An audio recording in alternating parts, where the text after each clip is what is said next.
بسم الله الرحمن الرحيم به نستعين ونهتدي والصلاة والسلام على رسول الله صلى الله عليه وسلم أفضل الخلق والمرسلين أثار نقتفي وبه نقتدي أما بعد. Ladies and gentlemen, Assalamu alaikum wa rahmatullahi to all of you. The topic of today is the multicultural marketing. So why I would like to talk about such topic? Because actually, taking into consideration the fact that I grew up in an open country like Morocco.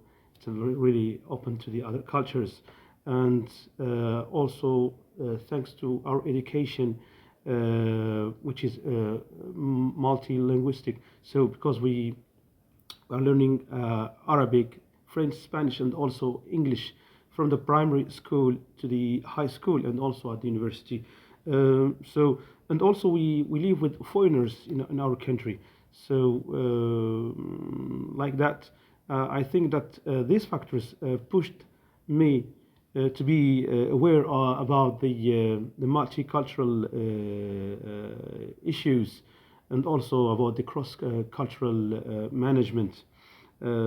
Also, thanks to my studies abroad, because I was in France, in Belgium, Spain, and also I went to Malaysia and China for a while for business and also for other issues. Moving to other countries and also living with other ethnicities would give you that feeling that you are not that you are not dealing with people, that you don't have to deal with people according to your logic or to your culture. So you have to take into consideration also the culture and also the lifestyle of the others. That's very important. Wherever you are, I mean, if you are in your homeland or in a foreign country, so you have to take into consideration that factor. So we live with the others, so we have to accept them as they are. We don't have to judge them. And when I came back to my homeland, I felt that I became more conservative. So than my co-citizens. This is the first key to understand how multicultural marketing works. So, and the right way to do multicultural marketing. But let's talk about the multicultural marketing. What it is. So it is actually devising and executing a marketing campaign that targets people of different ethnicities and cultures within a brand audience. So it helps you to relate and to resonate with minority groups, also to recognize their ethnicities and cultures. Oh, by the way, and also to help majority groups to realize that most countries are melting pots. No way for domination by one main ethnicity or culture, and we can feel that in some countries like the USA, Canada, or Australia, Great Britain also. And also Malaysia, Indonesia. In these countries, you feel that you have that all people they are living in peace. Each minority group respects the other one, and they live together. So there is, but they know each other. So this is the most important: is to know each other. This is very important. In some countries, it does not work. Maybe it is due to the political will of the government. I don't know. Maybe it is due to that. But let's focus on the issue of the multicultural marketing. So, what is the right way to do multicultural marketing? First thing is to hire a diverse multicultural team to practice empathy with people. So this is very important. So also to contextualize your marketing campaign to a specific culture or ethnicity. Also to make sure that your team to make sure that your team understand customs of consumption related to the targeted minority group. Also to interview people from minority groups that aren't represented in your marketing team. Also to check or to triple check, let me say, your multicultural marketing campaigns accuracy and authenticity. Also to ensure the minority groups loyalty by a multicultural team who knows better the communities, the neighborhoods, the parties, the customs of consumption, and also to coordinate with the selling teams who are dealing with the customers face to face. I think that the multicultural issue is very important in our logic and in our way to deal with customer, especially because especially in some countries when you have the melting pots, you have groups that are living in special neighborhoods. They have their own customs. They have their own lifestyle restaurants. Let's say worship places. So all these factors are very important in the approach of marketing, and that would be better if you know your target, so as to develop the loyalty. Imagine, for example, that you take into consideration, for example, the parties, the way that people they consume such or such product. For example, let me tell you. For example, I still remember I was in one company in the north of Spain, in Catalonia, and that company. Well, let me say its name. It wouldn't be harmful. The opposite. I visited that company in 2003. And that company is working in the slaughtery beef, slaughtery of beef and beef. I think beef and meat, and they have important customers in Europe. So.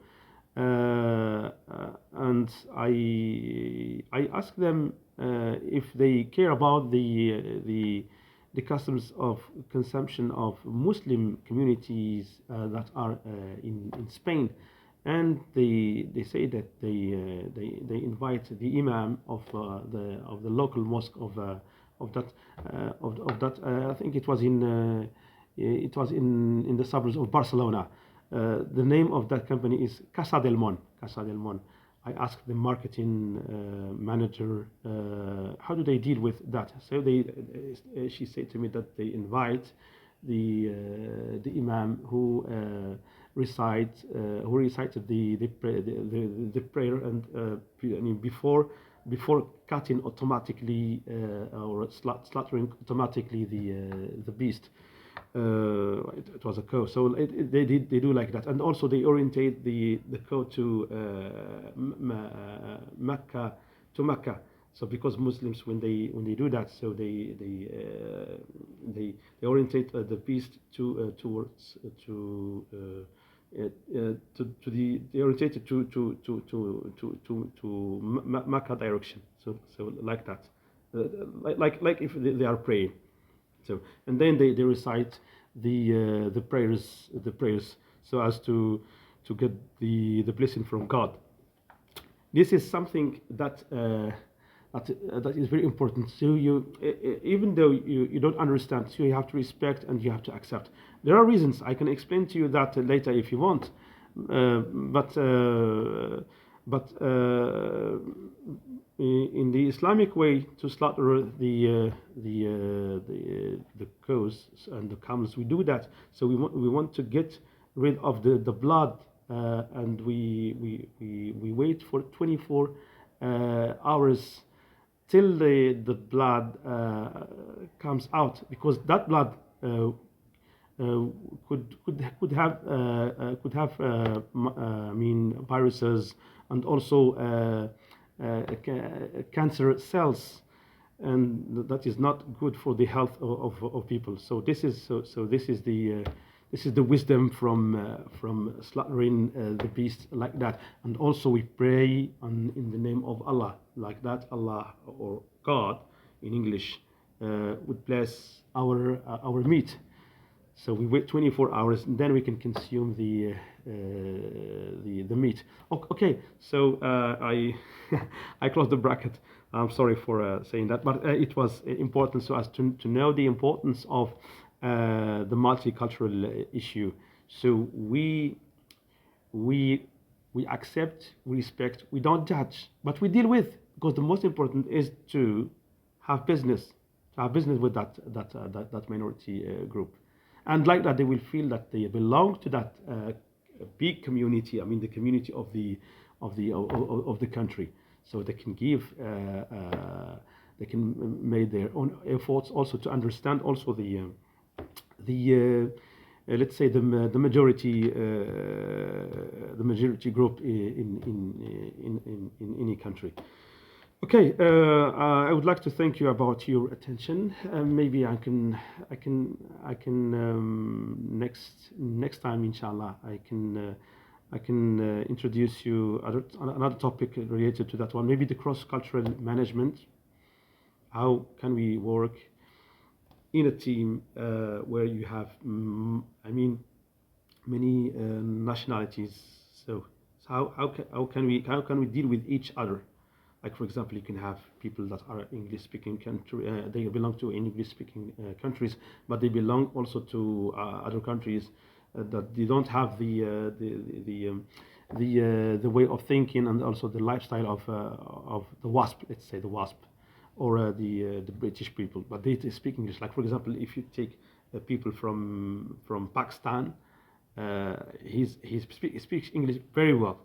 Maybe he's a British also, and he belongs to the third generation. He was brought by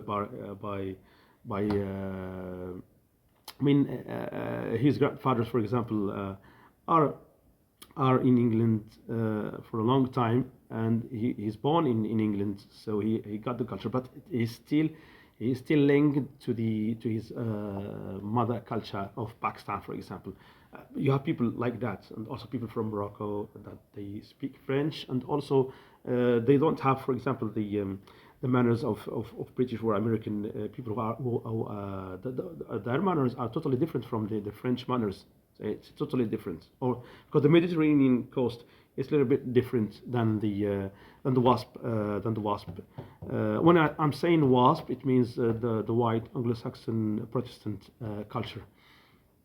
So they have other perception different than ours about time, about the way to the perception of time, the perception of making business. Also, the body language is different. Like, for example, if you make this is a Roman triumph like that, so it means good, but for the American he would say like that, okay, and for us it means that you are zero, that you are null. I can tell you many things, many stories about the body gesture or the body language in such culture that reveals a meaning, and in other that means the opposite, an opposite meaning. Okay, so let's finish that, and I would like to thank you about your attention. And as usual, I would end this session by the Holy Quran. The first verse is ألا بذكر الله تطمئن القلوب. The second one is وقل اعملوا فسيرى الله عملكم ورسوله المؤمنون وستردون إلى عالم الغيب والشهادة فينبئكم ما كنتم تعملون. Once again, thank you and see you next. السلام عليكم ورحمة الله وبركاته.